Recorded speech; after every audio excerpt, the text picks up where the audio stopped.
என்ன வேணும் ஸ்கூலுக்கு எல்லாமே இங்கிருக்கு.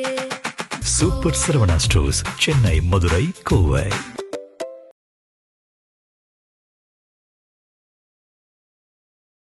தமிழகத்தின் தற்போதைய நிதிநிலை எப்படி உள்ளது என்பது குறித்து இன்னும் 2 வாரங்கள்ல அரசு சார்பில் அதிகாரப்பூர்வமான வெள்ளை அறிக்கை வெளியிடப்படும் என நிதியமைச்சர் மரிய வில்சன் அதிரடியாக அறிவிச்சிருக்கிறார்.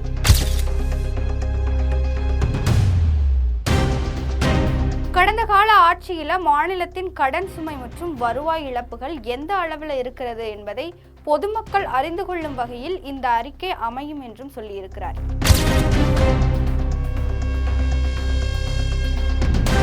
விரைவில் தமிழக சட்டமன்றத்தில் பட்ஜெட் தாக்கல் செய்யப்படும் என்றும் தெரிவிச்சிருக்கிறார்.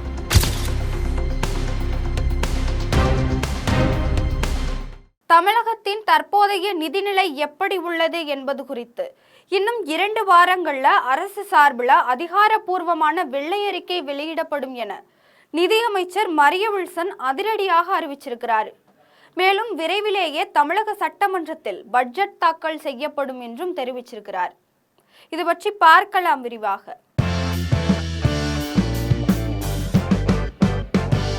தமிழகத்தில் ஆட்சி மாற்றம் ஏற்பட்டு புதிய அமைச்சரவை பொறுப்பேற்றுக் கொண்டதை தொடர்ந்து நிதியமைச்சரின் இந்த அறிவிப்பு அரசியல் மற்றும் பொருளாதார வட்டாரங்களில் பெரும் எதிர்பார்ப்பை ஏற்படுத்தி இருக்கிறது. நடந்து முடிந்த 2026 சட்டப்பேரவை தேர்தலில் தமிழக வெற்றி கழகம் மற்றும் கூட்டணி கட்சிகள் இணைந்து புதிய ஆட்சியை அமைச்சாங்க.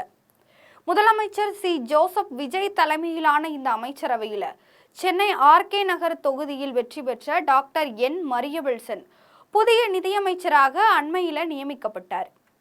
பதவியேற்ற சில நாட்களிலேயே மாநிலத்தின் உண்மையான நிதி நிலைமையை மக்களுக்கு வெளிப்படையாக தெரியப்படுத்த வேண்டும் என்ற நோக்கில் இந்த வெள்ளை அறிக்கை தயாரிக்கும் பணி முடுக்கிவிடப்பட்டிருக்கிறது. இன்னும் 2 வாரங்கள்ல வெள்ளை அறிக்கை செய்தியாளர்கள் சந்திப்பில் நிதியமைச்சர் மரிய வில்சன் பேசுகையில், கடந்த கால ஆட்சியில மாநிலத்தின் கடன் சுமை மற்றும் வருவாய் இழப்புகள் எந்த அளவில் இருக்கிறது என்பதை பொதுமக்கள் அறிந்து கொள்ளும் வகையில் இந்த அறிக்கை அமையும் என்றும் சொல்லியிருக்கிறார். நிதித்துறையின் உயர் அதிகாரிகளுடன் தற்போதைய நிதி நிலவரம் குறித்து ஆலோசனைகள் நடந்து வருகின்றன. அடுத்த 2 வாரங்களுக்குள் முழுமையான தரவுகளுடன் வெள்ளை அறிக்கை பொதுவெளியில் சமர்ப்பிக்கப்படும். விரைவில் தமிழக சட்டமன்றத்தில் பட்ஜெட் தாக்கல் செய்யப்படும் என்றும் தெரிவிச்சிருக்கிறார். அடுத்த கட்ட திட்டங்கள் வெள்ளை அறிக்கையின் முடிவுகளை அடிப்படையாக கொண்டே புதிய அரசின் தேர்தல் வாக்குறுதிகளை நிறைவேற்றுவதற்கான நிதி ஆதாரங்கள் மற்றும் புதிய பொருளாதார உக்திகள் வகுக்கப்படும்னு சொல்லியிருக்கிறார்.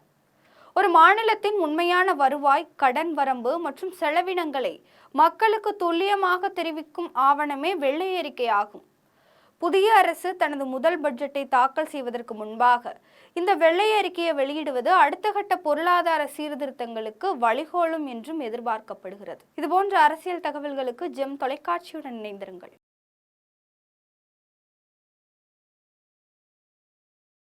என்ன வேணும் ஸ்கூலுக்கு எல்லாமே இங்கிருக்கு. சூப்பர் சரவணா ஸ்டோர்ஸ், சென்னை, மதுரை, கோவை.